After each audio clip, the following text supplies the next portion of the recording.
That's a good one. That's a good one. Oh, God, it's a toad, son. It's a toad, dude. Yeah. I wake up to a little bit of drool on my pillow, feel like it's gonna be a bad day. Oh, I see our internet's doing great. Right off the bat, we're ripping her with one bar, boys. What's going on, folks? Welcome to the One Cast Fishing Friday Live. We are hanging out. Sorry, I'm pulling all this stuff up on my phone, trying to get things ready. Totally unprepared because we were sitting here talking about fishing and whatever else it was we were talking about. But welcome to Fishing Friday Live. Super happy to have y'all here. What's going on, David? Glad to see you. What's up, David? David getting that Cortland line spun up on his Cash and Icon spinning rod right now. Yeah, they don't sponsor a show though, so we're not going to give them any. No, I'm just kidding. But before we do get into it, as always, make sure you head to onecastfishing.com. Use the code the OneCast to checkout. All one word, save you some money. Snagless jigs, long neck hooks, weedless Ned, soft plastics. David Fuchs was down here last week, caught his very first fish, jig fish, on a snagless jig. Yeah, David, and they told me that was a Wednesday, right, Trey? Yep. Yeah, you told me that during our episode. So I was it's like you guys kept that a secret from me. And then he showed me the picture. That's awesome. There was a release date on it. Yeah, that's I love. Oh, as I said in the episode, I not being able to fish as much as I used to. I love living vicariously through everyone on the fish catchers. So I was glad to see that. What's up, Mike? What's up, Michael Nadeau? Oh, Michael Nadeau. Oh, nay, dudes. Oh, nay, dudes. What's going on, Mike? But yeah, CarolinaWatersNC.com. Mike's one of their ambassadors, as are some of us and the show. So you can head to CarolinaWatersNC.com. Use the code the OneCast, all one word at checkout. Save you some coin on the UPF gear, hats. Trey's going to put one on, and then it looks like he abandoned his plan and decided to stick with the Heroes Harvest one that's glued to his head and smells like doo-doo. But make sure you head there, get you some hats that don't smell like doo-doo, all the UPF wear, the casual wear, all of that good stuff. And while you're getting your stuff to protect your body, make sure you head to HobieEyewear.com. But use our link. I'm going to post up our link tree. Click on the Hobie link in there. You'll save 15% off of your order there. Free shipping. And get you some Hobie eyewear, the floating frames. We've talked about them at length, how much of a difference they make, especially the Sightmaster Pluses in low light, all of that good stuff. So make sure you check out that. Use the link. I don't have it copied and pasted, so I'm putting our link tree in there. So you can go to that link, and it'll give you all of our affiliates. It'll take you to their places where you can get the hook up on some sweet gear and save some coin. Absolutely. Ben just ran into him tonight. Actually, I don't think you met Eric personally yet, have you? What's up, Jeff? No, I just saw his truck. Yeah, but Ben ran into Eric Schwinn's truck. Eric Schwinn's a good buddy of ours. He's a partner with Mossy Oak Properties. If you guys are in the Sandhills region here in North Carolina, he's the provider. He services everybody here for Mossy Oak Properties. So if you're in the market for a piece of land or a home or anything like that, looking to get away from that concrete jungle, you can shoot Eric a text at 936-494-9686 or shoot him an email at eschwind@mossyoakproperties.com. He is active duty, so we are a huge we're supporters of the veteran community. And so Eric is going to do his best to take care of you veterans out there and anybody that crosses his path. So give him a holler. Looks like we have some video freezing stuff going on. Don't worry, we're still here. If it froze on you, reset your thing. It's working. I got it pulled up so I can keep an eye on it. As per usual, we got a storm coming on a Friday night. The internet gets a bit wonky. But David had a blast down there. Thank you all for a great time. We had a blast too, man. Still super honored that you would come down from New Jersey and hang out with us for a couple of days and fish old Karen Harris and our local ponds. Jordan and got to catch some fish and had some good fellowship, and hanging out with you and Christine was awesome. So appreciate you guys coming down. What's going on, Jeff? Hope you're doing good. James last weekend, good times. Yeah, I heard it was a little bit of a struggle out there at Old Lake James, but I think that's always a fun tournament. I wish I could have made it, but just too much going on to be able to travel over there with new job and everything. I think even if it's a bad tournament on Lake James, you're surrounded by beautiful terrain. Yeah. Oh, yeah. You know, Yeah. clear water, beautiful terrain. You're up in the mountains in Western North Carolina. Like, man, I don't care if I catch a fish, to be honest with you. Now, if you're in a tournament, I get it, but whatever, kick back and relax. You Yeah. know what I mean? Yep. So last fishing Friday, the gar hole, Mike. Old Lake James, the gar hole. Yeah, yeah. I won both days some big fish. It wasn't good for you then, Jeff. Maybe not as good for some other folks, but it sounds like you had it figured out. We talked last week. We were going to go to Jordan on Saturday, and we went out there and I smashed them. I know Trey and them caught a bunch of fish. Trey jumped in the boat with David and his wife, Chelsea. My wife and I jumped in our boat and we wrecked them. It was a ton of fun, all on top water. No giants. I think 18. I had 18 pounds from a best 5, so it was pretty good. Had a couple 4.5 pounders, post spawn fish. Again, I'm not going to say the top water bait just yet because I'm not ready to put it out there in the world, but it's a top water bait and had a ton of fun with it. I think you could probably throw just about any top water bait. They're just getting fat right now. The bluegill spawn's about to kick off pretty heavy. They were all starting to move up, and then fish were in there just chomping and recovering. Have you guys seen any bluegill beds yet on your side imaging? Or I haven't even looked because I've just been fishing because everything is shallow. I have dude. seen them. Brim. I've seen them with my eyes. Yeah. Mm-hmm. I mean, the bluegill, the panfish are shallow, the shad are shallow, the carp are shallow, the bass are up there eating all of them. And so I haven't even really, I never even turned my front graph on last Saturday. Never even turned it on. Not for map. You didn't need it. I was just running bank and catching fish. So let's catch up real quick. What's Mike up, Ben Eckert, Pete and that guy? Hey, so good luck on Table Rock, man. I've never been there before. What part of Jordan? The southern part. Let's leave it at that. No, Yeah, southern part. Jeff, I'll shoot you a message. I'll tell you what. What's up, Rodney? Good evening. Mike Johns, congratulations on your tournament finish at Lake Chickamauga, man. Congratulations. Even though you want to put me as that guy, I'm going to be the better man, the bigger man, and say congratulations to you, Jeff Horner. Yeah, I'll shoot you a message, Jeff. I'll let you know what I was on. Howdy, Christine. Should still work, so I think that pattern will hold for a couple weeks anyway. I'm not fishing this weekend, I don't think, because the weather looks like doo-doo. Yep. Chelsea's got a kayak tournament on Falls tomorrow. She's going to put in at the Eno River launch, so she's going way up where there's not going to be a whole bunch of bass boats because not everybody knows how to run safely up there, so it doesn't get as bad. That's west of the interstate bridge, right? Yeah, she might catch some giants. Yeah, I talked to Seth today, and he said the bite hasn't been super good up there, but they've been catching some fish. So I got a little bit of info for her, but I'm not giving it to her because every time I've tried to help her, what she wanted to do has won, and what I tell her to do has not been good. So I'm going to let her go do her thing. I will say her thing is exactly what he told me to do. So she had the right plan.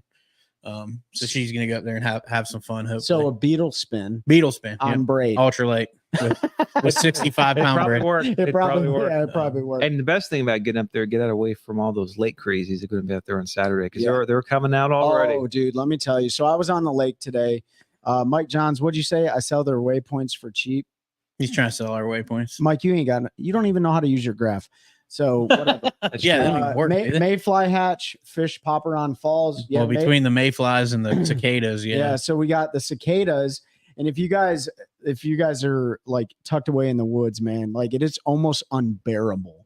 Like during the daytime, because the cicadas don't make a lot of noise during the night, but during the daytime, it is almost unbearable to the point where like my wife for the last 2 days, and another reason why we might be running into internet issues too, is they are putting new internet in down here. So they're doing a whole bunch of stuff. But anyhow, we might have fiber here before too long. We could have, and we won't know what to do with no internet issues.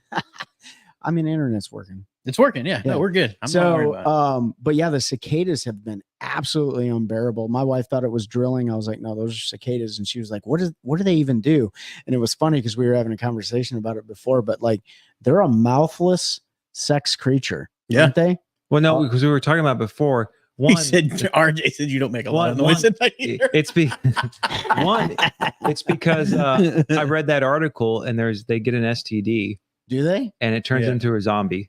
Nice. Yes, that. And then they also have like the strongest urination of like anything because all they do is basically suck in water or whatever and just constantly urinate it out. Wow. So RJ, if I get an STD from a cicada, I guess I'll call you medic. Medic. RJ, man. Hey, we're being PG-13. We didn't. We didn't say what I said off camera. No, not at all. And- But yeah, cicadas are unbearable. The mayflies are going to hatch here soon. This is the time, like, depending on Shad spawns. Still yeah, shad kicking. spawns kicking.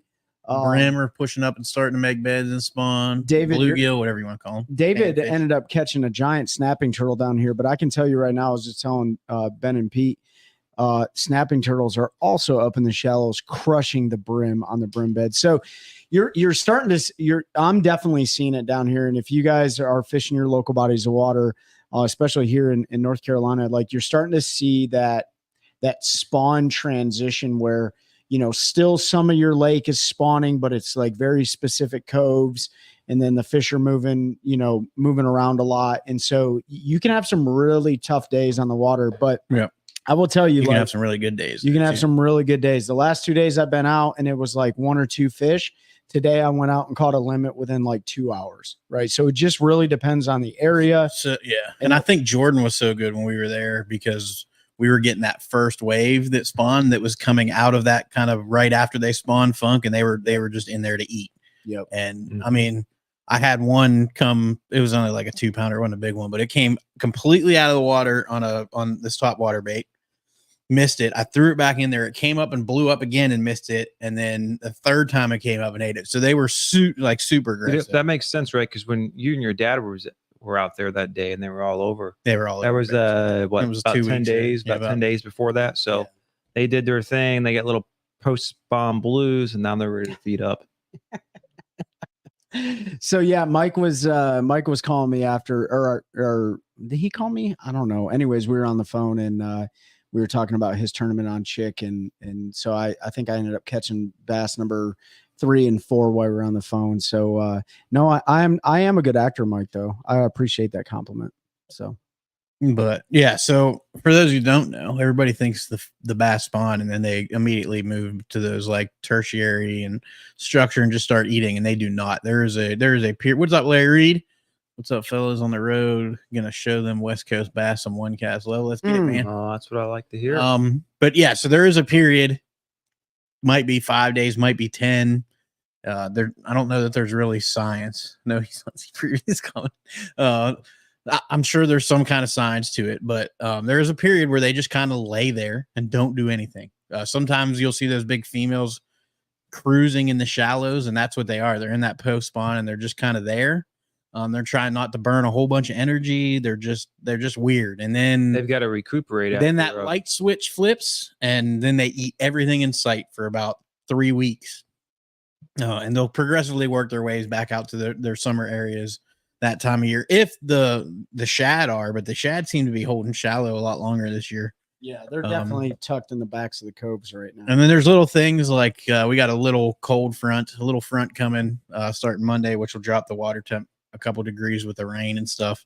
So that'll probably pick the shad spawn back up a little bit because it's kind of starting to peter up. Actually, I didn't even see a single shad spawning last weekend on Saturday when we were on Jordan. No. And the weekend before in our derby, I saw the most impressive shad spawn I've ever seen in my life. I need to put that picture up on our socials for y'all. It was unbelievable the amount of shad that were spawning. So it seems like they all kind of went up there, but they did their thing a little early too, because when my dad was here 10, 12 days ago, I saw him spawning on the bridge at 64. And I was like, there's no way those shad are spawning already. And then water temps and everything were there. Yeah, well, when we went out that day to Harris, there was on Harris, there was on the bridge. So I mean, that bridge. They've already started a couple weeks ago. So they're kind of getting to the end of their spawn cycle. But next will be the gizzard, the big gizzard shad that'll spawn. So those little shad we see spawning are the thread fins.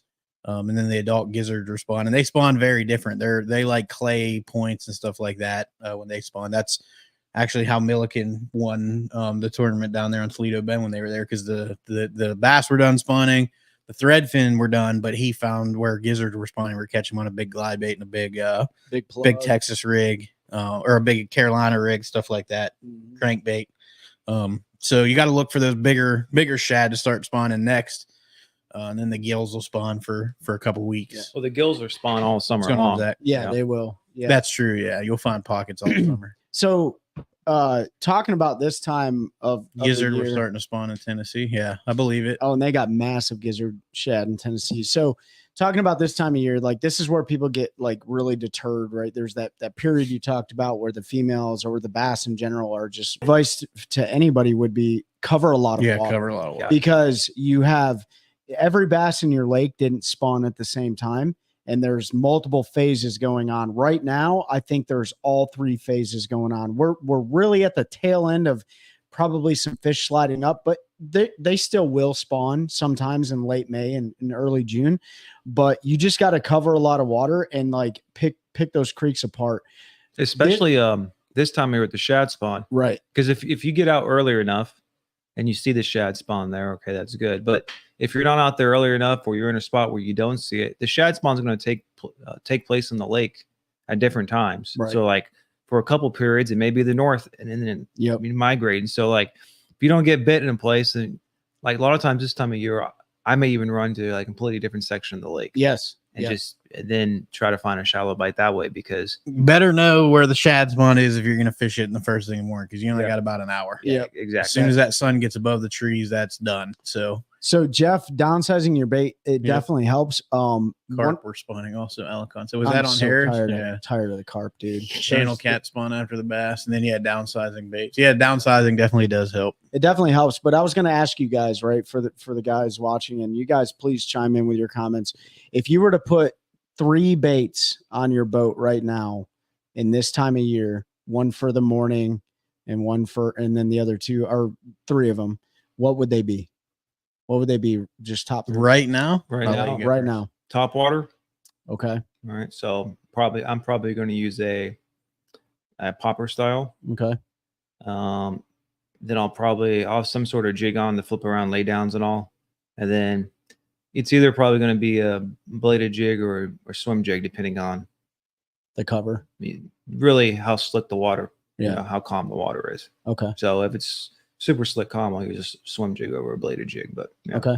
What about you? But Pete? I'm trying to cover water. Sure. I'm gonna have a chatterbait on regardless, because I found they'll eat it in slick calm. I know a lot of guys don't have confidence in it, but I'll throw that anytime, and it's a good bait to cover water.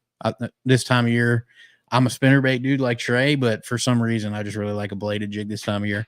A top water, and then I'm probably gonna have like a floating worm, Yeah. weightless floating worm. Yeah. Because a lot of those cruising fish and stuff will just eat that stupid pink or methylate worm for no reason. Yeah. Doesn't look like anything. They just don't like it this time of year. Yeah. And you'll get a lot of fry garter still from these these are, and it's a good bait for the fry garters because it stays in the strike zone a little longer. A wacky rig would be another option, whichever you're more confident I in. paint like some of the best days I've had on Jordan this time of year has been like a pinkish, like green pumpkin pink Yep. Senko, Yeah. either wacky rig or Texas I rig. like the old bubble gum floating worm. Yeah, I Yeah, threw yeah. that around today a lot. So yeah, I'm with you guys. It's going to be a top water bait, probably a popper. It's definitely going to be a wacky rig, right? Especially if it's not slick calm and I run across a bedding fish or something. And then this is the time of year where I will throw a bluegill pattern bladed jig. Like this is the time of year that I'll do it, right? Because that's what they're feeding on most likely. So if you got that top water, you can really hit that shad spawn. If the bass are there, bass are not always around the shad spawn. We all know that. And then a wacky rig because they eat it, right? And then a bladed jig. And then once we start getting into a little bit later in the later in the spring, early summer, on those mornings that it's like pissing rain and it's nice warm rain, I'm gonna pick a spinnerbait back up, hands down. So we got Trey was talking to us about that same thing. Fish slow but cover a lot of water. Yeah, you got to fish fairly slow and cover a bunch of water. Spinnerbait, prop bait, and jig. Mike Johns loves that prop bait. That is a good one. Wake bait, jig, worm. Zach Scott said popper, Senko, and a small crankbait. Yep. Mikey, buzzbait, and a buzzbait. No, buzzbait, swim jig, bluegill pattern, and a wacky rig. Yep, good one. So, David mentioned about fishing slow Top but and covering jig, a lot I of had water. some success in Yamatanuki. I need to make some brighter baits, bubblegum white or chartreuse. Yeah. Yep. This time of year, they really hate those that bubblegum color for some reason is just a staple for me in the spring. Once you see the first fish on the bed, till you don't see any more fish shallow, you can throw that and get bit. That's when I transition from like a red, if I want like a early spring and all. You say red a lot, red crankbait. Oh yeah, red, the fire orange. A tomato colored floating worm is really good too. And I caught several fish in the spawn off the bed with a floating worm. But he said top jig, and now that I had some success, and a Yamatanuki. Yamatanuki is a good one. That's like a poop bait to use John Cruise's Bomba. John Cruise's term, the poop baits. So it's a wonder where David heard that advice. Yeah. So I wanted to cover that real quick, and you guys chime in on this. Cover a lot of water, but fish slow. What I mean by that is you got to pick high percentage areas to cover very thoroughly. So if it's a laydown and then there's 25 yards and there's another laydown and there's no rocks or anything in between those laydowns, I'm going to pick those laydowns apart very slowly, but I'm not going to fish in between them. I could miss fish, totally could miss fish, right? But I'm going to hit high percentage areas. And I just wanted to clarify that for David and Christine. I'm not going to fish dead bank. Yeah. So you know what I mean? I used to not, but I've caught enough fish on dead bank that I don't necessarily pass through it. So in that scenario, I'll pick apart the laydowns of the bush or the dock. And then I may usually like to have my trolling motor on pretty high, and I'll just, I'll pick up a moving bait and just cover it in the hopes that there's one there. Right. Because you don't know, there's stumps and sure rocks and stuff down there. But there's been so many times that, especially when I'm throwing a crankbait or something, that I move away from that lay down and then I pick one up. Yeah. And it's happened a couple times, and it turned me onto a pattern. Yeah. I mean, that's why your mapping is so important, right? Like as you're going down the bank, you're paying attention to the contour lines. You're identifying if you're going into a small stump field, whatever. But if there's a huge gap, you're right. I'm not gonna drag a jig for 25 yards. I'm gonna pick a chatterbait up, or I'm gonna pick a spinner or crankbait, and I'm gonna burn that through there, and then I'm gonna pick apart laydowns, right? And again, it's all fissuational. It's, cloud cover has a lot to do with it. Wind, barometric pressure, all those things. Because if it's a bright bluebird sky day, those fish most likely should be tucked up underneath like laydowns and stuff like that. And if you get a pattern figured out, so you're flipping laydowns, and that's where all your fish is coming from, and you've done several of those in betweens, or same thing with a dock pattern. You're catching them off the docks. They're not in between. Because like at Tillery, a lot of times they'll be in between the docks and the grass. Grass. Yeah. Right. And then grass. And that's not dead bank. Yeah, dead bank is like Jordan when you get slick mud bottom and there's nothing but between two laydowns, but slick mud bottom, not even a rock or a pebble. David caught his bass, his first jig bass, throwing what looked like dead bank, but when he popped it over a small rock or a stump, I don't know what it was, that's when he got bit. Right. So it looked like it. So you're absolutely right. Like you wouldn't have been able to tell by mapping, or unless you were scanning it with sonar, you're forward facing or something, you wouldn't have been able to tell. So that was a good move throwing that jig up there, David. Yeah. I don't fish that dead bank either. I don't even typically throw a chatterbait or anything through it. You'll waste a lot of time. I mean, it's seconds, but it's a lot of time fishing unproductive water, and one bite here and there isn't worth it to me, especially if I'm getting bit on laydowns. I'm not going to waste my time to maybe catch a 14-incher. I've never caught a big fish in dead water. I'm sure it can happen. Oh, I've seen it happen. I've never caught a big fish in dead water. I've done it. It was a rock. So I'm not going to waste my time on that. Once you have a pattern figured out, then you run your pattern. You run your pattern. But just if I'm pulling up, this is my first creek, and there's a lay down on those 25 yards, there's another lay down and something. Yeah. Now you're trying to identify the pattern for sure. Yeah. I'm still proud just blowing right to that next laydown. It's a higher percentage area. I mean, that's me. That's my mentality. There could be everybody's different. Could be a giant female cruising between those 25 yards eating bluegill. There could be. You never know. But I'm going to blow 6 and 1. Pete's going to blow by it. That's fine. I mean, you asked for our input. I did. Like I said, I just don't waste time on unproductive. I tell you what, like even in the summertime, I've had really good days, offshore, and there's like flats that are 9 to 10 feet. And they look like do nothing. I mean, you can't quite make a cast to the shore, but like on Jordan, like there's some stuff under there that it looks like a dead nothing bank. Yeah. I've caught a lot of big fish off some spots. That's going to be the new forward facing sonar. Is just going to be like a TV screen. You're going to be able to see everything. No, I'm just kidding. How crazy would that and be? it's because there were some stumps and some brush piles and stuff that I found in there and all. So there was structure. It wasn't a dead bank. Yeah, there was a That's why you scan that stuff to identify those laydowns. Well, I didn't know until I got up on it. But I wouldn't fish that. I would use my electronics to look at it before I fished it, and that's why I have 360. So if I'm going between two laydowns and I see there's a submerged laydown between them, I fish that because I know it's there. Yeah. If I look and it's a flat bottom, I don't waste my time making a cast into it. So there, electronics play a big role for sure in that. Great for finding single logs in 4 to 10 foot of water. Yeah, that's what I use my 360 for, but forward facing works just as good. I think all the fish are dumb, by the way, like that bite our artificial baits. Like, most of the time they don't look like anything, like a wacky worm. Like, what is that? You know what I mean? I don't know. Just instinct. Yeah, fish don't know. Yeah, it's just something that looks like they pretty sure if they think they can fit it in their mouth, they'll eat it. So what else do we want to talk about? Docks. Got all my fish Saturday on a 3-inch Senko. Lake had a lot of pressure. Yeah, downsize even more, especially if it's really pressured. It's like Ned rig size. I wonder where David heard that advice. Probably from Trey. But yeah, so that's there was something else I wanted to talk about. Oh, if you fish with a BASS affiliate at any level, and you don't have a boater safety card, go get it because it's a requirement now for BASS. That goes down through the nation. So if you fish Bass Nation events, even your local club, if it's a Bass Nation club, you will have to have a boater safety to be able to legally. When's that become effective? January 1, I believe. 2025, Yeah, right? 2025. Oh, I thought it was June 1st. It might. Well, no, because they're not going to make them do it at the start of the season. I can tell you right now. I have an email right here. Yeah. So we were talking the other night about like boaters. Yeah, January 1, 2025. Any angler. So they're waiting until boater safety cards. I don't know if all you guys listening, and we'll get back to that, Mikey Nay dudes. All y'all, I don't know if your states require it, but boater safety cards, like here in North Carolina, if you were born after a certain month in 1988, you must have a boater safety card. You can take it online. And we can post it after this.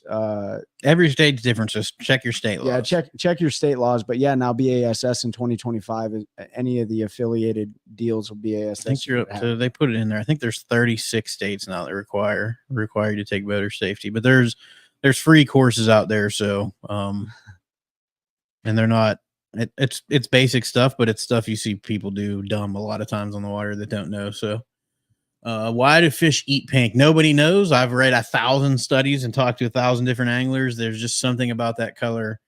Yeah, we're live on Facebook as well. On the one cast on my page in the group. They don't know why they eat pink. Nobody can say. Just something about them making mad. Oh, the company that makes lure with 3 Colorado leaves he told you about. They're out of business. You can't find them anymore. I'll text you after this, Christine. Yeah, we're not putting that one out there. That one we love you guys, but that is a secret. I'm all about helping anglers. If you have my number, you can text me and I'll tell you. If you don't have my number, then I don't know you like that. No, I'm just playing. But there are other companies that make them, but the one he's talking about in particular is very good. But I've caught a lot of fish on the what's their name? BizBaits has one that I've caught a lot of fish on. Yep. 3-blade spinnerbait. It's another good choice this time of year. Multi-bladed spinnerbait. And it's very good. You don't even know what it is, Mike. Yeah, he does. Oh, I'm blocking him. Sorry, you're now banned from all of our stuff. It's good to know you, Mike. No, but I know his secret, so I'm not gonna put his secret spinner baits out there because he's been crushing them on them. I'm not gonna say it. No juice on.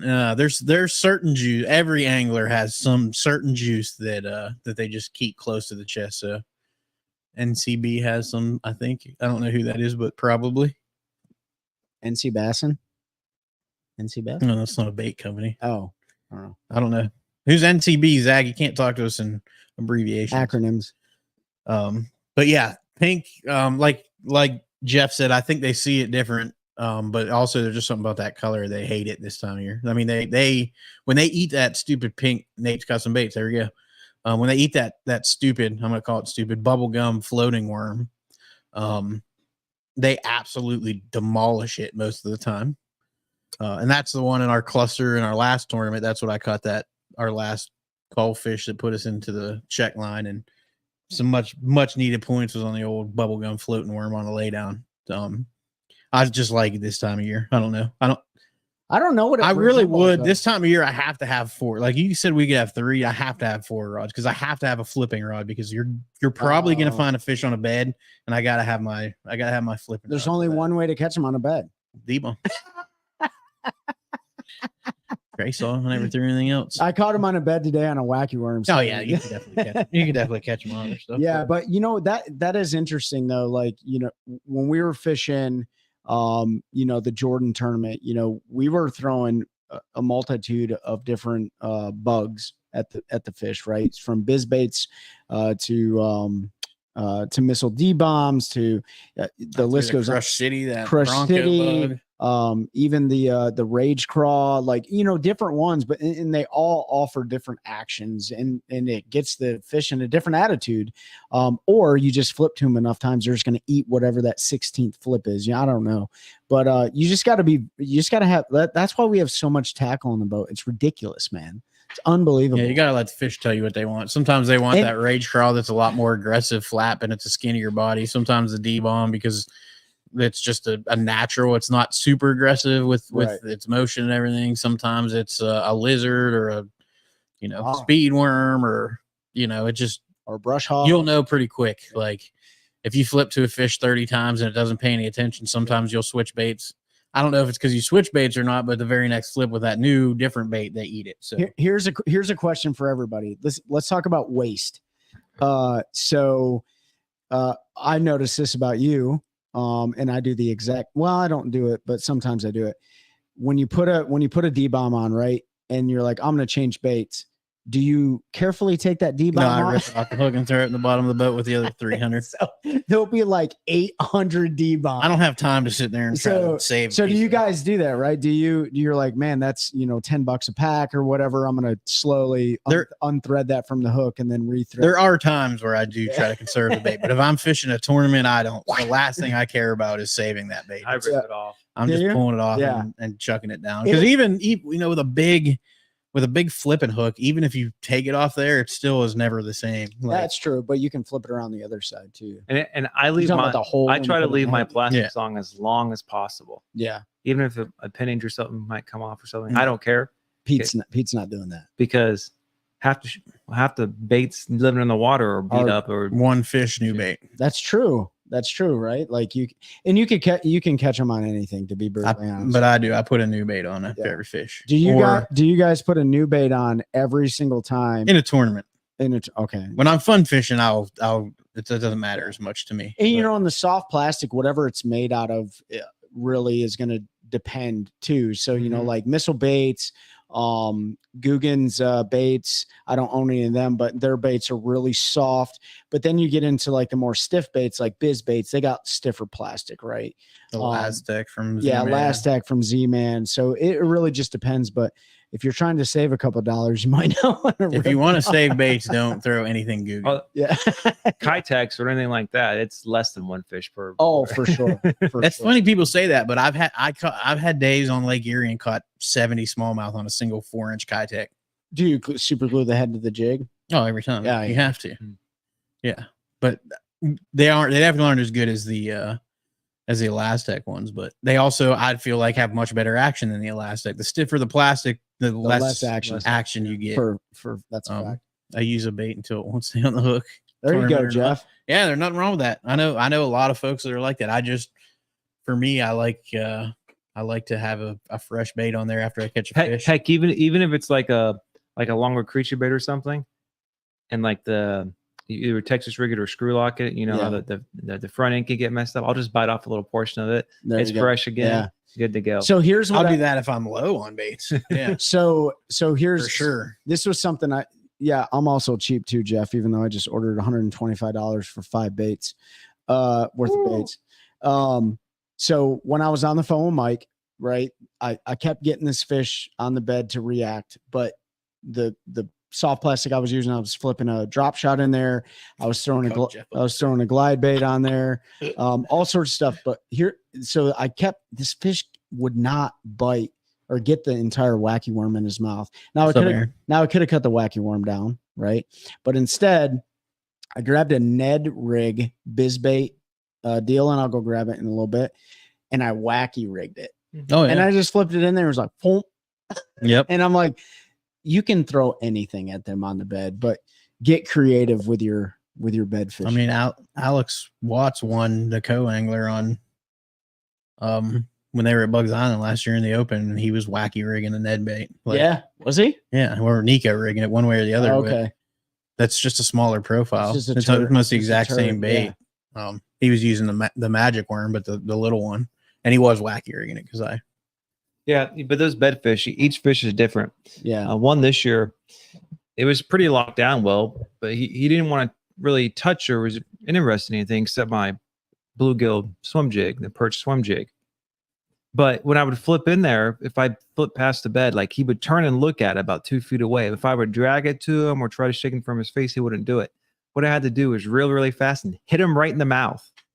And as soon as it hit him, he'd grab it. That's Pete. And so it took a couple times I had to do that. But it was just, he wanted the reaction. Well, there was only one bait I had rigged up, but like all 5 that he would actually pay attention to. Yeah. And then I had to smack him right in the face.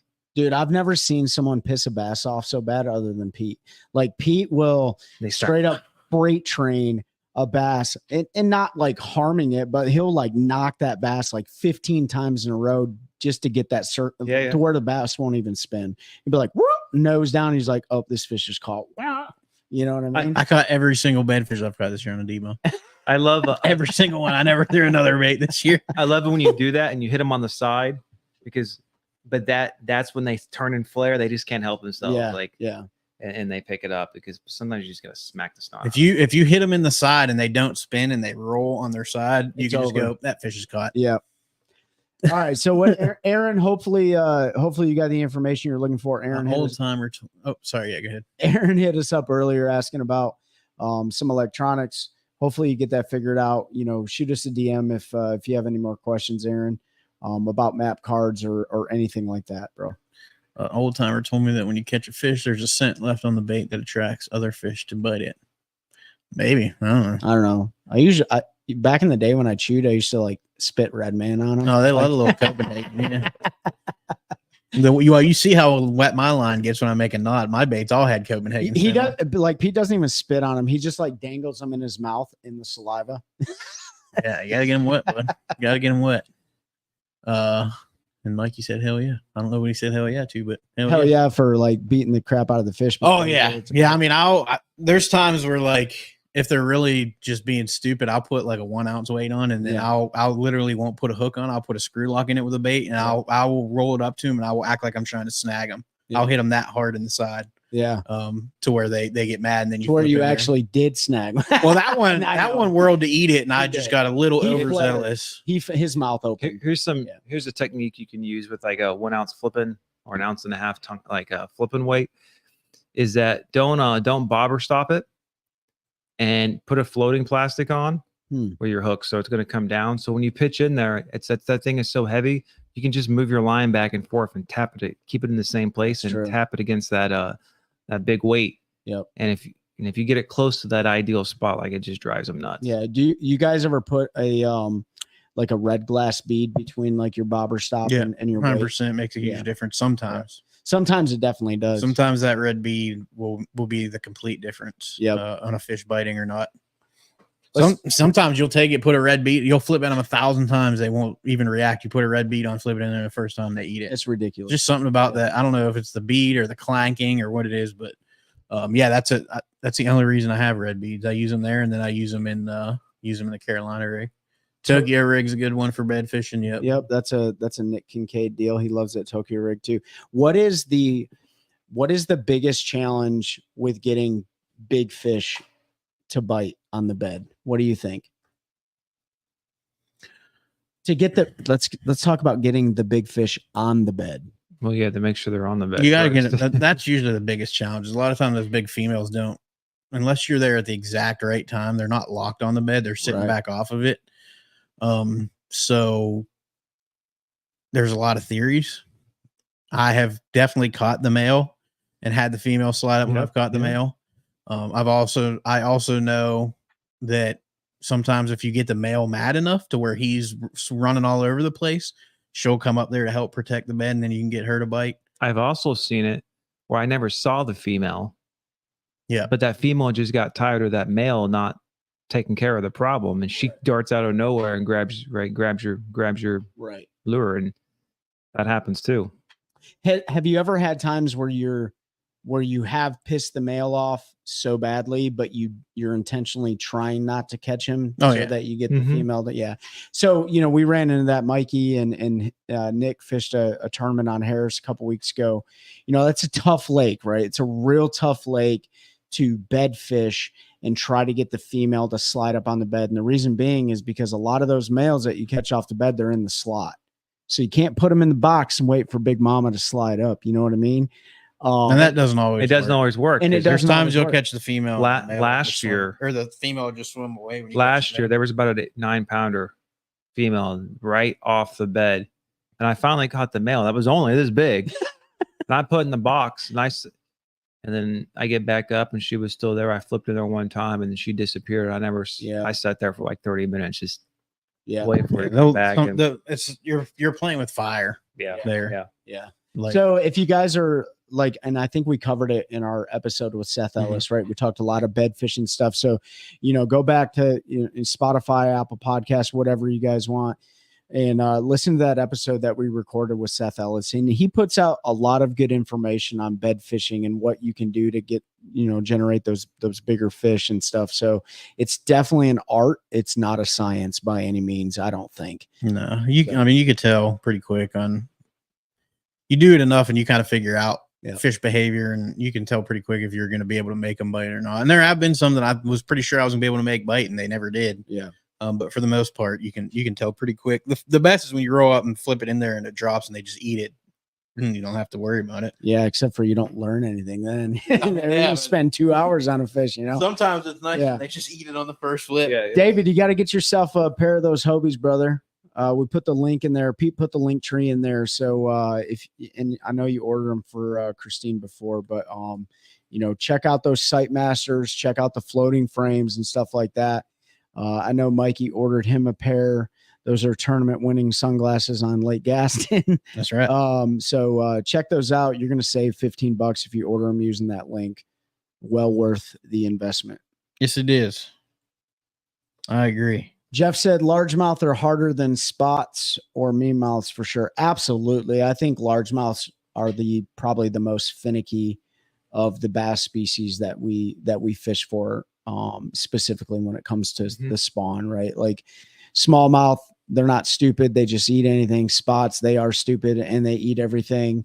And largemouth are the ones that, man, those ones, it's either feast or famine on those. Yeah. Yep. Agreed. I don't know. I never really bed fish for spots, but a smallmouth. I've never. I don't know. He got a new cash in. I've never really tonight. I've never bed fish for a smallmouth, but I have caught spots and all. Have you? I don't even think I've ever seen a spotted bass spawning. In fact, I know I haven't. I've never really fished the lakes where they are to see them, but a smallmouth is the dumbest fish in the world. When they're in you literally just have to put it in their bed and they're going to eat it. I'm trying to give them more sometimes spots. I mean, we saw the MLF cheaters do it last year where they caught the same fish off the bed like 17 times, and that's 100% legit. New casting rods and a reel. That's a good night. If a smallmouth is on a bed, and you put something in its bed, it is going to eat it 100 times out of 100 times. And you don't have to work with them. Usually, there's not even a magic spot. Sometimes it's either the right or left side of the bed. But man, them smallmouth. And that's what frustrated my dad so much. He's like, a smallmouth, you just got to get it in there. I'm like, yeah, these aren't smallmouth. These are largemouth. Totally different colors. Yeah. Gaston, they're aggressive like a smallmouth. I'm sure. Yeah, I bet the spots are. I just never fished a spot like really during the spawn. And when I do, actually I have, but I've only looked for largemouth in those tournaments. I haven't looked for spots. So at what depth are the spots spawning at?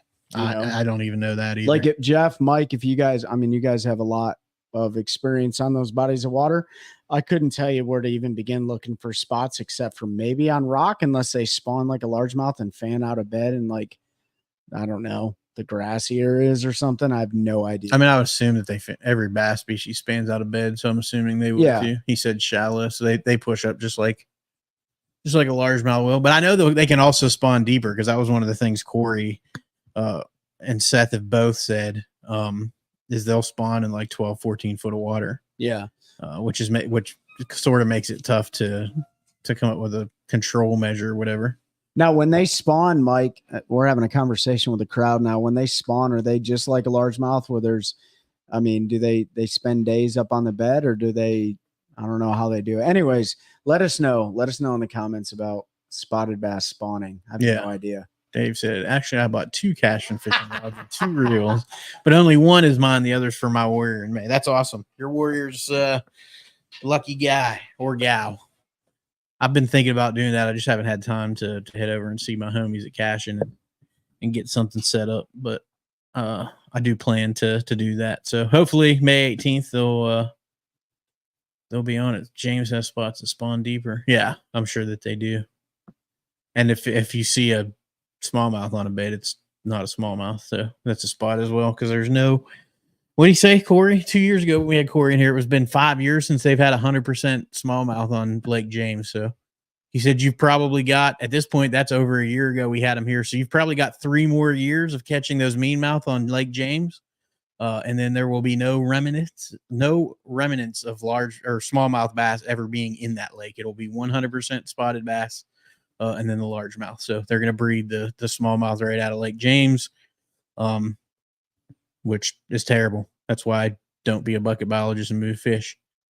I need to figure out how to catch fish in Harris before the 18th. Just fish slow with a wacky rig and you'll catch fish, I promise. Green pumpkin or black and blue, wacky rig, Senko, and go throw some top water. Fish slow. Yeah. By then, you should get some top water action. Should be picking up, but so James, Lake James, enjoy the meanmouths while you can. You got a couple more years, and then you're never going to see any remnants of the old what you call it, smallmouth. No, Cody said he needed to figure out how to catch fish in Harris before the 18th. He said he caught 8 cats last week. I've never caught a catfish in Harris shallow. Oh, shallow. Yeah. I've only caught 1 shallow catfish, and that was on a crankbait one time. But other than that, it's usually hooking them in the butthole with a flutter spoon or something like that. I catch them on a flutter spoon all the time. Right in the chatterbaits. So it's funny you said I've that. caught them on chatterbait. But that's been on Jordan. I don't think I've done that on Harris. Jeff just said root beer Cinco's on Harris, right?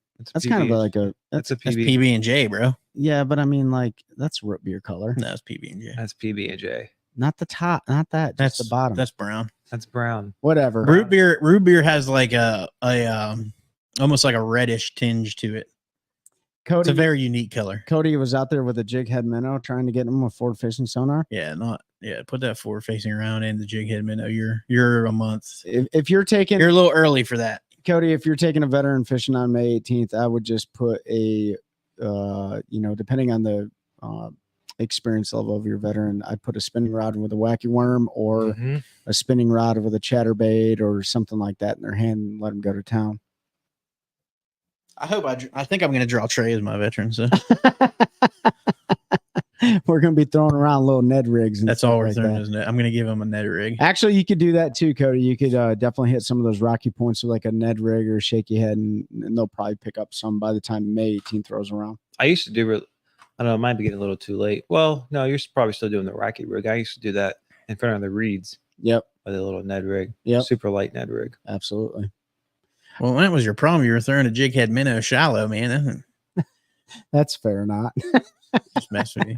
That's fair or not. Yeah. I don't know what you're talking about. It's random, David. Oh, man. It's completely random. By the time May 18th rolls around, it should be a pretty good time because they should be like kind of out of those post-spawn blues and stuff like that. And they should be feeding pretty heavily, like Pete was talking about, like that, that real heavy aggressive feeding before they move out into the summer flats and stuff. So you guys should, in theory, have a pretty good tournament. Yeah. And if you want to catch them, turn that forward facing off.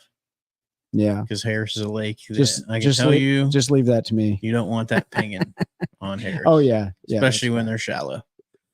I don't turn any of my graphs on when they're shallow on Harris. They have gotten super. I mean, I've seen now this year I saw my 360 messing with them, and that never used to, but they're getting ultra sensitive to all the pinging going on. So that's a fact. Yep. No, 10-inch worm definitely gets bit on Harris, especially when they're offshore in the summer. Yeah, big old the OG culprit ribbon tail worms, they do a really good job when you're dragging those over those ledges and stuff like that. The So, old Carolina rig. Carolina rig or just a Texas rig. I mean, they bite them. Yamamoto's. Oh, the Yamamoto's root beer. He said root beer is red with gold flake. Yeah. So it should be Now called mug. I want a root beer float now. I'm just saying. Go make you one. Go down to Dairy Queen. Like said, shh. Mikey, be quiet. You're gonna throw Mikey, 4 you're different just kinds gonna of be throwing a buzz buzz bait and a horny toad. Oh man. Yeah. So speaking of that tournament, how many more boaters do they need right now? Do you guys need? I think 2, but I'll have to confirm. Okay. Just go to Piedmont Bass Classic website and sign up. Because even if there's too many, they'll still take your name, and that way, if anybody backs out, we'll have you. Yep.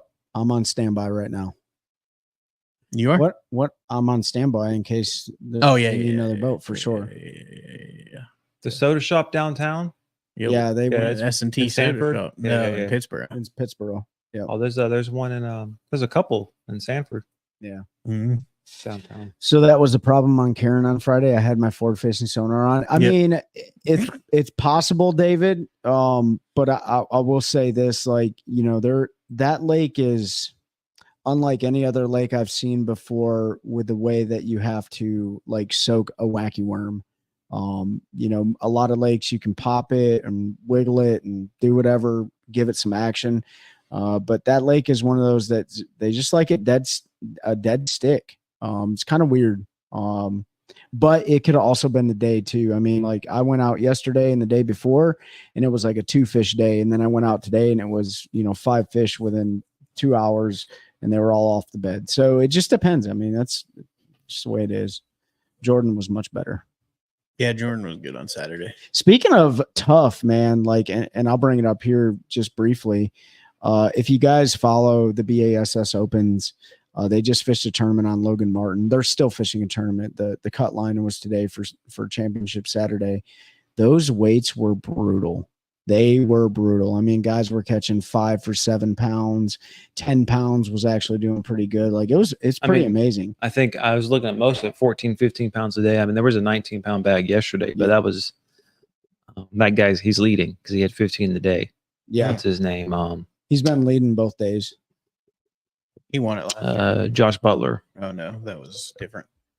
But yeah, like 14 of, I mean, like, yeah, third place. Fujita's got under 30 pounds. So 14 and 15 a day, you're 14 a day, you're in the cut. So what was interesting about this, a lot of the guys who were leading like top 10, top 20 for the EQ standings, like they're all over the place in this event. It's going to shake some things up Really? with the points race. Yeah. So it'll be interesting to see how it all shakes out. Yeah. We'll see the new batch of youngins coming in at the end of the year to the Elite Series. Thomas Bait and Tackle, Jeff, I don't even know if they're open anymore. Who was I talking to the other day? Someone said they had been there recently, but it's one of those things where hit or miss. You never know when they're open because the last time I went by, and I guess if you know the guy personally and have his number, he'll come open it up for you. But they got a lot of good stuff in there, man. It's a good OG bait shop. I've never seen it open, so I've never gone in and I'll go somewhere else. What Frank say? Toughest fishing 8 hours last Saturday at Baden Lake without a single fish, and winners had 19 pounds. Oh man, sounds about like Baden Lake. Yeah, that's brutal. Been dude. there before. Oh yeah, yeah. I mean, that's one of those deals like we were talking about earlier. Like they're either on in a certain part of the lake, or they're on all over the lake, or they ain't on at all. Cody said if they want things that slow, I wonder if a jerkbait at winter speeds would work too. I know a jerkbait over the bed works pretty good. I've always had good success with jerkbait at Harris. Yeah, all year long. I don't. Like a jerkbait's not a wintertime, summer, fall. I've always had a lot of success out there. A lot of guys like throwing them, but yeah, I haven't really had a whole lot of luck with it. Not so much at Jordan. I have at Falls. Yeah, better be. Yeah, I don't know how. I know Thomas is for sale. I don't know how much longer he's actually going to open the store. So if you guys are interested in buying Thomas Bait and Tackle, I do know that he price quoted me last year over email at $1.4 million. So if you got that kind of change laying around, you want to buy his bait shop, There you go. Make him an offer. You can have normal hours and people will go shop there maybe. Yeah.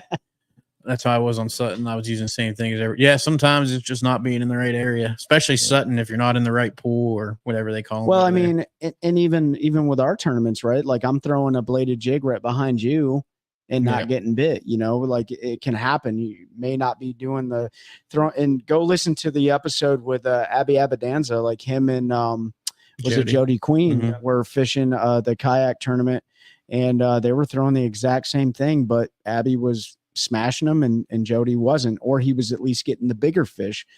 So I think a lot of it has to do with time, place, cadence, all that. I think stuff. it really came down to his retrieve, what he was doing with it. And I think the soft plastic he was using. Right? So the other one too. Go back and check that episode out. That was a great one, man. That was a great episode. Yeah, trading catch. And it was cadence. That was and trailer. I had a different trailer because I couldn't give you one because I only had 2 of them. Yeah, I didn't catch a single keeper fish all day in that Gaston. And then when I lost my last trailer because them stupid spots bite the tail off of it, and I didn't get any more bites on the old chatterbait. That was an awesome episode with Abby. Yeah, Abby's a good dude. Abby, I've known him for a few years now, and I'm sure I partied with him and didn't even realize it was him because we kind of grew up in the same area. So. Here's who I want on the show. So if anybody knows, and I asked Mike Johns earlier if he can get us in contact, but if anybody knows Lucas Black, that'd be a good one. We want him on the show because right now he's crushing the tournament on Lake Chickamauga. I think he's in the top 15 right now. Yeah, he's a heck of an angler for the Toyota Series. Obviously, he's a Hollywood star. He's got some really good films out there. But if you guys know Lucas, shoot him our numbers or whatever you need, and let's try to get him on the show because I think that would be a fantastic episode. Got to go. Have a great weekend, everyone. All right, later, Jeff. Take it easy, Jeff. Lucas is cool, man. Hollywood and living that country life. If you follow him on TikTok or anything, he's always cooking deer meat. Oh yeah, and out there fishing and hunting with his boys and all that stuff. It's pretty awesome stuff. Sean, I don't know. Must be from a movie. I don't know. Better start a live video for Fishing Friday. Why are you reminding me now? It's supposed to start. It's after 7, dude. You're a little bit late. Facebook reminded me. They didn't change. They didn't spring forward, I guess. No, they're still living in the past. He is all over TikTok. Yeah, I get all his stuff. It looks like he's working on something with a bait company. He had a funny one the other day. I guess he has 2 boys and they were fishing off the back of the boat. Oh, his name I didn't even realize he was in Fast and Furious. Oh yeah, that's right. Yep. Oh yeah. That's funny. But he had one. He had his 2 boys in the back of the boat, and his oldest of the 2 went and was peeing, and then the youngest one walked up and shoved him off the back of the boat into the lake. He was like, he pushed me off. I fell in my pee. What's your thoughts on the free rig versus Texas rig? Time and place. Fishational. I've had a free rig tied on all spring, and I haven't thrown it yet. I just haven't come across when I needed to, but if you run into a situation, I feel like that's going to play a lot more like fishing brush piles and things like that because it's a different look that they haven't seen a ton of. And I know some of the folks that are throwing it and some of the bigger series and stuff are having a lot of success, and that's kind of how they're using it. Where they would normally throw a drop shot or a shaky head or something along those lines, they're throwing that free rig. And they're getting a lot of bites on it. So I've had one tied on. I have not thrown it yet, but haven't really been in the right situation. I think if you fish a lake with a lot of grass, it's a good bait to get to flutter down, through that grass, depending on the kind of grass it is, like eelgrass or something like that. It's also really good for highly pressured fish too. Whereas, that Texas rig, if you have it pegged, it's going to fall straight down depending on the weight that you're using. But I think you got to let the fish tell the story too, because if they're not biting a Texas rig and they're not biting a drop shot, well, then you might want to go with a free rig. And so, it is really good around rock. Yeah. It's really good around grass. I'm not going to throw a free rig in a laydown, but that's just me. I'm not going to do that because you have the potential of getting wrapped up around the limbs and stuff. Yeah. And then you also have to choose your weight very wisely with a free rig. So you could go a teardrop or you could go a straight cylindrical. It really just depends on the cover you're throwing them in, then your soft plastic. I throw it on either a 3/0 or a 5/0 worm hook. because I'm usually throwing worms on them, but you can do it with bugs as well. What were you gonna say, Ben? Well, no. So the free rig's got like typical drop shot type of Just a sinker on it. cylinder. It's just a drop shot weight. So what does that do different than if you didn't peg your normal sinker? So if you ever watched underwater video with a Texas rig with a traditional like flipping sinker or worm sinker, it doesn't fall freely down the line because of the angles of the way it goes in there. So it might only fall 2 inches and then it'll get hung up on your line. With that cylinder on the free rig, it'll fall. It's because It could be 15 feet in front of the thing, so it'll flutter down a lot slower, and then you can work it down to the weight, so you're keeping it in there. And then if you pop it, you get the same thing. That weight will fall, and then you can slowly feather that through the weight. So yeah, you're looking at the drop shot weight with the not the clip-on style. Obviously, you do not want the clip-on style, but the ones with the round tie off. And then you can use a cylinder or a teardrop. Cylinder is good in any cover. Teardrop, I do not throw air near any rock because that does not come out of rock very good when it gets down into it. The cylinder will come in and out of rock really nice, but yeah, it's just a whole different. So yeah, because of the diameter and the angle with a regular weight, it'll get hung up on the line and it doesn't let it fall freely. So that's really the big difference. And then bait choice, it does make a difference. The more buoyant the bait, the better, because it's going to be behind it more. And then you can work it if you throw up big enough, like a half ounce or something. Once that settles on the bottom, you can feather that bait down to it. And then how a lot of those guys are having success is getting it to fall the weight in front of the brush pile, that bait falling down over the top, and then they're able to pull it.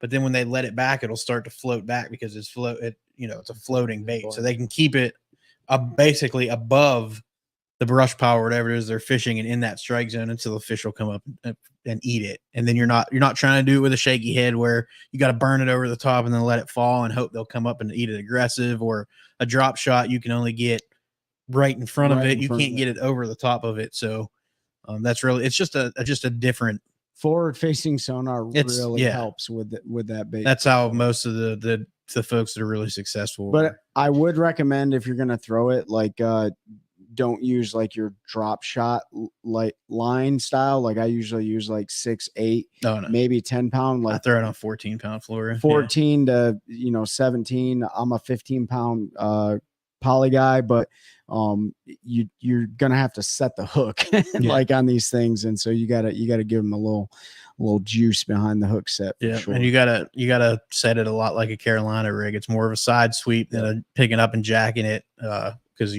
then all you're doing is setting the hook. I missed so many fish when I first started fishing a Carolina rig because it didn't click in my head.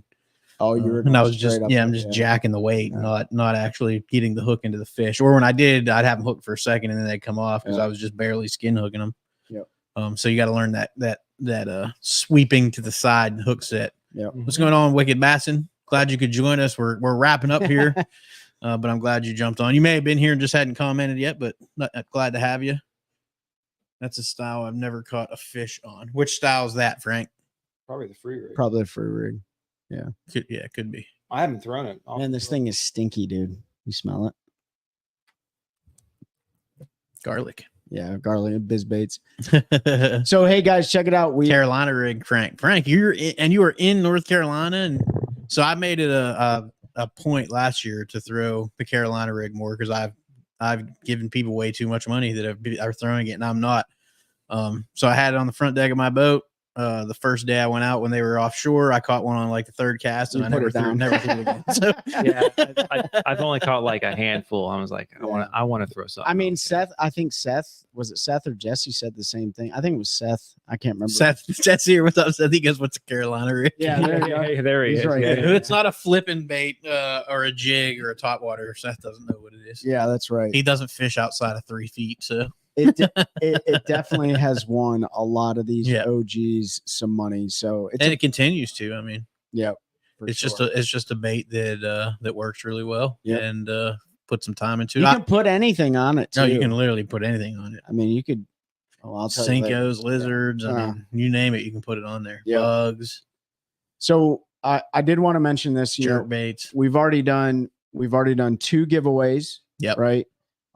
If you guys have not went on to any of the media platforms or YouTube or whatever and left us a review and take a snapshot of it and send it to us in DMs, you're missing out on getting yourself entered into the giveaway. So we have 3 more months worth of giveaways, right? Yep. We got boxes of jigs, we got other tackle, we got Hobie eyewear.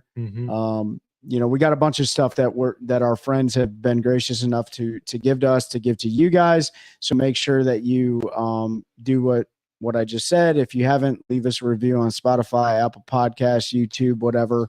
Send us a screenshot of it, and then we'll get you entered into the giveaway. So I was trying to look at what our thing was. I know this but I next can't one is here it is. Hobie eyewear, and then I forget what the second one is. Pete's bringing up here. Swamp Fox custom prize back. So he's got it's got a package of custom painted baits, some spinner baits, and a buzz bait, and then 3 packs of soft plastics, and then a pair of Hobie eyewear sunglasses of your choice that they're going to hook you up with. So we had another question. Any recommendations for car next Saturday? Old Bug Light and old Kerr. Seth's on here asking. Ask Seth. He might tell you depending on what the tournament is. No, I mean they're going to be. My guess would be post spawn pretty heavy. You might still catch some spawn and fish. So a little bit of a shad spawn. I would check all the usual springtime suspects. And if it's one thing I'll say, and Seth, don't get mad, is if there is some wind, I would be throwing a blade. Yep, I'd be throwing a blade, I would definitely be throwing a blade. And just understand, I mean, like, that fishery is different between the south and the north. Yep. Right. So it's very different. The structure is different. The water clarity is different. The bait fish are different. So depending on what they're doing in the south, could be very, very different than what they're doing in the north. So and check the water level. If the water level is high, well, then go shallow.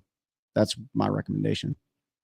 Probably be shallow, yeah. Yeah, I'd probably go shallow anyways, because you're going to have a lot of post-spawn females or males cruising around for bluegills and stuff like that. So, but I mean, cover water. We could totally steer you wrong by saying everything we just said, because I've been burned on that lake before, and I think these guys have too. You really got to go out there and figure out what the conditions are calling for, because if they're dropping the lake or anything like that, it's totally going to change the game. Yeah, and I haven't been on it since our tournament, so I have no idea where that lake is. Clearest water usually is in Big Nut Bush. That's where it's at. So it has been said. I think so. I don't know. It does seem we got storms moving in, right? So I mean that could totally change the whole dynamic. Any advice for Alloway Lake, New Jersey is looking to get her points lead back. Beetle spin. I don't know what any of those words mean that you just put up there. If you can run your big engine, do it. Go back. And fishing. honestly, like you guys are so far north, you're probably like moving into the spawn. I would assume, so. right? Yeah. So I wouldn't leave without some sort of weightless worm in a flipping bait, and I wouldn't discount a topwater bait early in the morning either. We'll be lucky if there's an actual ramp. Yeah, I mean, might have to launch on the beach again. I don't know. That blew my mind. So beginning of spawn. So yeah, there you go. You know exactly what to do, David. I would probably lock on a wacky rig in my hand. Wacky rig. I would take a 3/8 ounce snagless flipping jig out there. I'd probably just take those 2 things, to be honest with you. Yeah, and a D-bomb, bladed jig. Yeah, D-bomb or a bladed jig. Cover some water. Yeah. Yep. Well, we're over an hour. Yep. I'm tired. I know you're feeling like crap too. Pete's Yeah, been I'm not feeling too bad. good because I came off my diet and ate a bunch of crap food, so now I don't feel good. And yeah, so I'm gonna go home and drink some more water and take a nap and not fish tomorrow because Trey's got to go. He's got a busy day. He doesn't know if there's gonna be enough time, but they might go to Home Depot. Yep. They're gonna look at some furniture. I don't know if there's gonna be enough time. I don't know. I don't know if we'll be able to get it all in.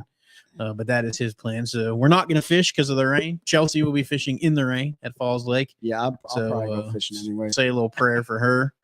And yeah, everybody have a good weekend. Get out there and catch some fish. A little bit Bath and Beyond. That's right, Seth. I don't know if there's going to be time. I don't know. Beyond. That's right. Beyond. If you guys are fishing tournaments this weekend, good luck. Hope you guys catch 5 of the biggest fish in the lake, and hit us up anytime if you got any questions about anything. Like I said, go back, get entered into that giveaway. you don't want to miss an opportunity to get some stuff for free 99. Cost you nothing. Thank you too, David, for the gifts, the awesome sign. We showed it off last week. The challenge coins, mine's on my desk with all my other coins at work, so I don't have it. It's suctioned to the table right now. So thank you to Christine and David for that awesome metal sign. We're gonna get it hung up here this week, probably. We got to figure out where we want to put it. Thank you all for your support. If you haven't gone back, Seth is in the chat right now. He's getting ready, I'm sure, to sign off since we are. But if you haven't listened to the episode that came out with him on Thursday, he gives a lot of really good information about fishing in general, and especially letting you know that you're probably not fishing shallow enough. And you're probably not doing the right things to break down cover. And he gives the juice on how to do it. So. That's it. That's his new nickname, Seth the Juice Ellis. Seth the Juice Ellis in the house. The Juice I'm just going to call him Juice. Wasn't that what they called O.J. Simpson? Yeah, that's yeah. Yep, you're Juice now, Seth. And You're I think Seth has his own apparel. And line they were too, both doesn't football he? players. I mean, Is he selling? I don't apparel? know if he's I'm not- selling that or not, but Seth, if you are, post it up in the group and let people know, because I didn't wear your hat tonight, but it's in my truck. I've been rocking it. It's he's got a cool logo he came up with and all that. Make sure you check out his socials and follow along with his journey on the NPFL, as well as taking our lunch money at all these local derbies. So appreciate y'all. Appreciate everybody's support. There will not be a Fishing Friday next week. We didn't talk about that. I will be down in South Carolina on Lake Murray for the Elite Series event. I'm going to go down in Marshall for the week. My wife and I are going to go down Wednesday, Thursday, Friday, Saturday, and then come back Sunday. Either we might stay and see him hand that trophy out. We might leave. I don't know. We'll see. We'll see who's in the top 10, especially if some of our buddies are in the running there. I'll for sure stay, but it's only a couple hour drive, so it's not bad. So we'll be there. Trey will be team. He'll be solo in our team tournament on Old Mayo next Saturday. So I was going to try to drive back, but the look on my wife's face when I said I might leave late Friday and drive straight to Mayo wasn't. And I love my wife, and she is very supportive of my fishing, and she loves to fish too. But it's our anniversary weekend, and I can take a hint. So I'm not going to. I'm not going to do that. I'm going to enjoy some time away and unplugged and hanging out down there. Hopefully get to hang out with Maddie a little bit or something and see our friends John and everybody down there. So looking forward to that. So we'll be back in 2 weeks with Fishing Friday Live, which will, we won't be back then either, because that will be the that'll be Take a Warrior fishing event, the mixer. Weeks. So it'll be 4 weeks. We won't be back in May. We will not. May be able to go live from the mixer. I don't know. Actually, I am going to look at that. We might go live from the mixer. So keep up for that. But then it's Memorial Day weekend, the weekend after that. And we have a tournament. So we will. May 31st. Yeah. Oh yeah. So May 31st, which is great because of the giveaway. Our giveaway will be that night. But we'll still have our weekly episodes coming out. We've got Just Us Talking coming up, which is a good one. I've really enjoyed that episode. We've got some guests lined up here in the next couple weeks, so looking forward to that. Appreciate y'all. Help us continue to grow a culture of anglers helping anglers, one cast at a time. That's a good one. That's a good one. Oh God, it's a toad, son. It's a toad, dude. Let's go. I wake up to a little bit of drool on my pillow, feel like it's gonna be a bad day.